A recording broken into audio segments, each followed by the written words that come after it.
Конечно, мне трудно пересказать все, что случилось с нами. Это надо роман писать, повесть, может быть, а даже роман.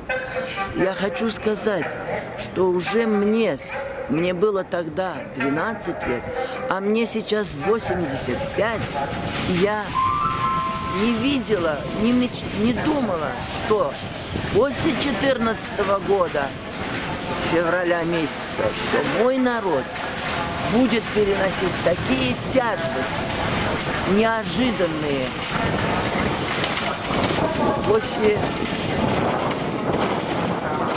неожиданные от нашей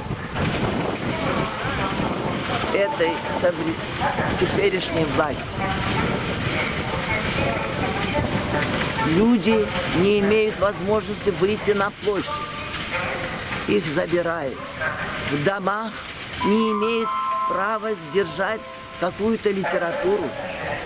Их забирают.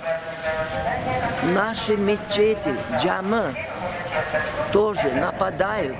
Люди в каких-то масках. Люди молятся во время молебни, их забирают.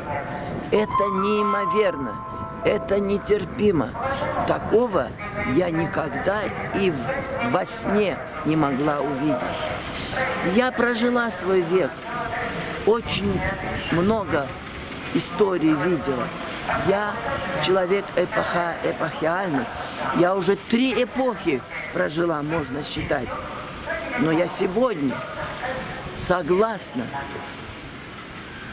умереть ради своего народа, лишь бы восстановили наши права во всех отношениях. Политические, экономические, социальные. Вернуть должны нам все. Когда-то в Соединенных Штатах Америки японцев депортировали. Их депортировали со всеми удобствами. И сейчас они имеют право вернуться при помощи государственных благ. Дайте возможность народу жить свободно, как крымский татарский народ, нация. Она должна снова восстановить свое доброе имя, которое несправедливо были оклеветаны.